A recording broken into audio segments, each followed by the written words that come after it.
Hello students, welcome to TDC. जैसा कि आपको पता ही है कि एसएससी जेई का नोटिफिकेशन आ चुका है, जिसमें कि आपको पता है कि पैटर्न चेंज हुआ है और क्या पैटर्न में चेंजेस आए हैं यह आपको सर ने बता दिया है। तो आज जो हम डिस्कस करने वाले हैं वो नॉन टेक पोर्शन के बारे में। तो नॉन टेक है वो बेसिकली आपका 2 सब्जेक्ट से मिलकर बना है, रीजनिंग एंड जनरल अवेयरनेस। तो रीजनिंग एंड जनरल अवेयरनेस दोनों के आपके 50-50 क्वेश्चन आते हैं 50 मार्क्स के।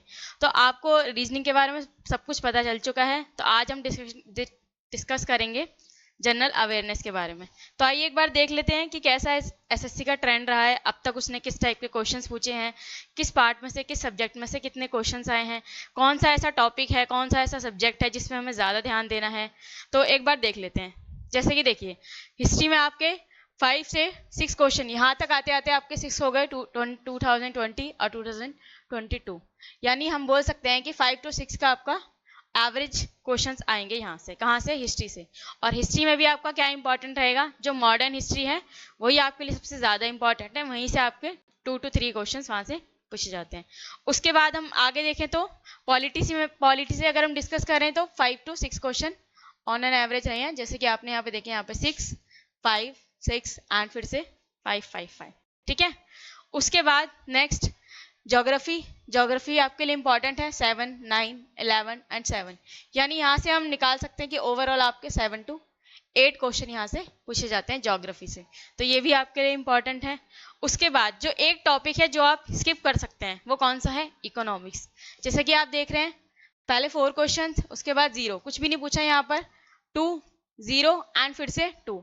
तो हो सकता है कि इस बार भी जो हम यहाँ पर फिर से ट्रेंड में लिखेंगे तो वो क्या हो सकता है? 0 हो सकता है। यानी आप इसे स्किप कर सकते हैं। अगर आपको लगता है कि हाँ, जनरल अवेयरनेस आपके लिए बहुत बड़ा टास्क है, बहुत बड़ा हर्डल है, तो आप इसे स्किप कर सकते हैं, इतना इंपॉर्टेंट पार्ट नहीं है।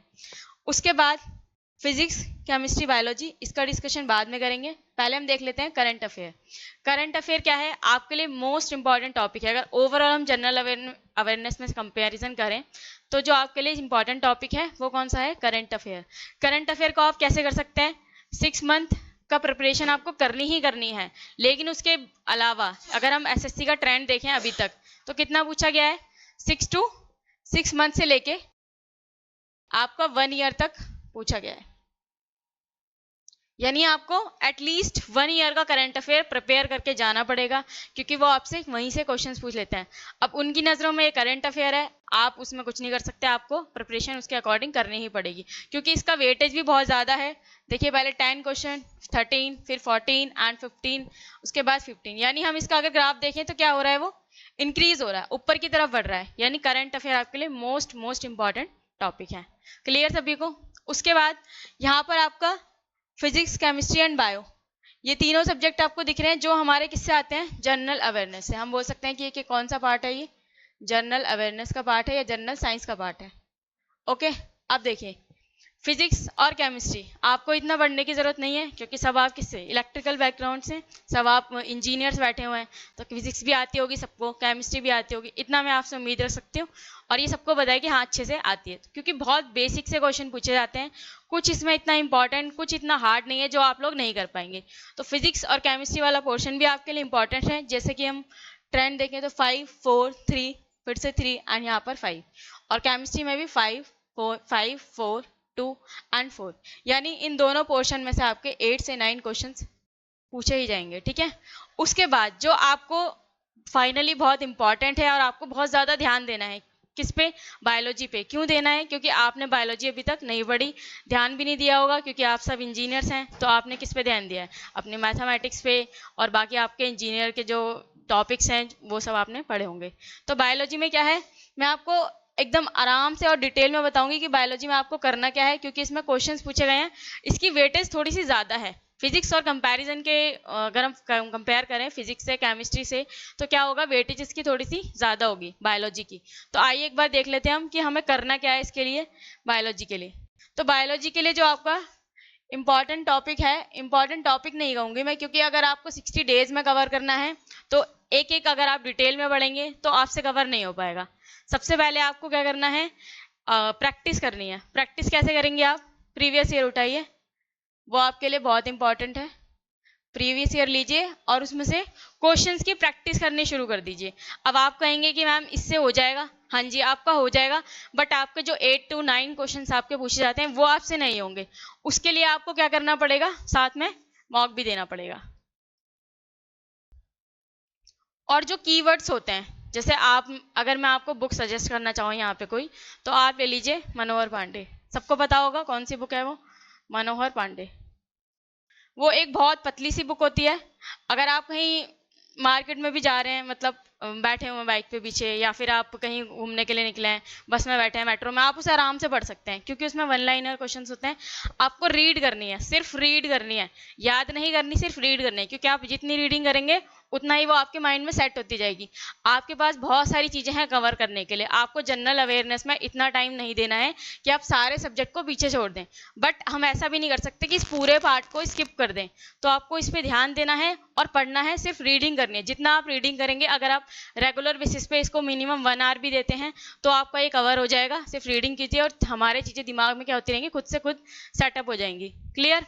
तो अब देखिए, आपको ये बुक करनी है और गलती से भी आपको लूसेंट नहीं लेनी है। अगर आपको कोई सजेस्ट कर रहा है कि आप लूसेंट से पढ़िए, तो वो गलत है। ठीक है, लूसेंट आपको नहीं लेनी, बहुत मोटी सी बुक है, पढ़ने का भी मन नहीं करेगा, और अगर आप पढ़ने बैठेंगे तो बोर हो जाएंगे, उसे उठा के रख देंगे। क्लियर? प्रीवियस ईयर क्वेश्चन लगाइए। और अगर आपको ज़्यादा ही आपके पास टाइम है, या आपने पढ़ लिया है, या थोड़ा फ्री बैठे हैं, कुछ करना चाहते हैं, तो क्विज दीजिए। जो क्विज आती है ना जनरल साइंस की, आप कहीं से भी क्विज दीजिए, और या फिर मॉक टेस्ट हैं वो लगाइए, उनकी प्रैक्टिस कीजिए। और जो बेसिक जो आपकी साइंस होती है, मैं कह सकती हूँ 10th में 9th में जो बेसिक साइंस होती है, जैसे जो कीवर्ड्स होते हैं, जैसे बायोलॉजी में आपने सुना है पावर हाउस ऑफ सेल, ये किसे कहते हैं? ये इस तरीके क्वेश्चन आते हैं। सुसाइडल बैग किसे कहते हैं? What is suicidal bag? ATP की फुल फॉर्म क्या होती है? ये जो आपके क्वेश्चंस है, ये बहुत बेसिक क्वेश्चंस हैं। 10th तक हम इन सब चीज़ों को पढ़ लेते हैं, बट गलती ये हो जाती है कि हम इसे छोड़ देते हैं, तो क्या हो जाता है, हमारे माइंड से चीज़ें निकल जाती हैं। तो हमें बेसिकली इनका क्या करना है, रिवीजन करना है। तो इन जो टॉपिक्स हैं, कीवर्ड्स हैं, टर्म्स हैं, उनको उठाइए, उनको पढ़िए। कोई डिटेल में आपसे कुछ भी इसके बारे में नहीं पूछा जाएगा कि बायोलॉजी में आपसे बहुत डेप्थ में पूछा जा रहा है, ऐसा कुछ नहीं पूछा जाएगा। तो एक एक करके पहले आपको क्या करना है, सबसे पहले प्रीवियस ईयर लगाने हैं। उसके बाद आपको जो आप मॉक टेस्ट दे रहे हैं उससे प्रैक्टिस करनी है, उनको बार बार रिवाइज करना है, अपने माइंड में सेट करना है।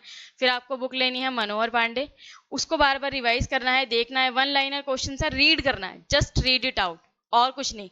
अगर आप फिर से उसे याद करने की कोशिश करेंगे कि हाँ हम अपने दिमाग में बैठा लें, तो वो याद आपको नहीं होगी, सारा दिमाग से सब कुछ निकल जाएगा।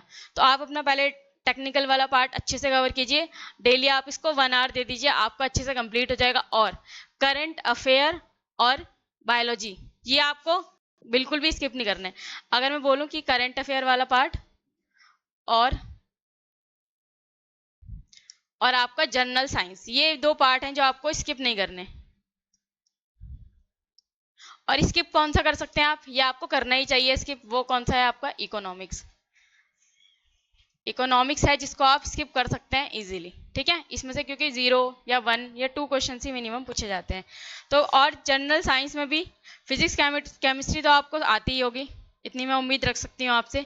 आपको जो मेनली जो ध्यान देना है, जो नोटिस करना है, और जिसके क्वेश्चंस बहुत ज़्यादा प्रैक्टिस करने हैं, वो है आपका बायोलॉजी वाला पार्ट। क्लियर है सभी को?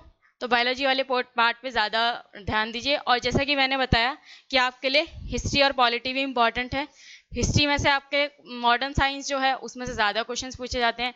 एंशियंट को शायद अगर आप चाहें, अगर आपके पास टाइम नहीं हो रहा, टाइम मैनेजमेंट की प्रॉब्लम है, तो आपको थोड़ा आप स्किप भी कर सकते हैं। बस उसके प्रीवियस ईयर क्वेश्चंस हैं, उनको याद कीजिए, रिवाइज कीजिए, बार बार प्रैक्टिस कीजिए, और रीड कीजिए, जितना हो सकता है उतना रीड कीजिए। उसके बाद पॉलिटिक्स में आपके जो मेन इंपॉर्टेंट होते हैं वो आर्टिकल्स वगैरह हो गए, कौन सा पार्ट है, कहाँ से लिया गया है, कौन सी चीज़ें हमने कहाँ से कॉन्स्टिट्यूशन में ऐड की हैं, किस कंट्री से ऐड की हैं, ये सब ज़्यादा आपका इंपॉर्टेंट हो जाता है। तो आपको इस पर ज़्यादा ध्यान देना है। और उसके बाद आप इको स्किप कर सकते हैं। ज्योग्राफी भी आपको पढ़नी है, वो प्रीवियस ईयर क्वेश्चन से आपकी कवर हो जाएगी। तो यही था हमारा जनरल अवेयरनेस का पार्ट, और यहीं पर हम इस वीडियो को ख़त्म करते हैं। मिलते हैं फिर बाद। ओके।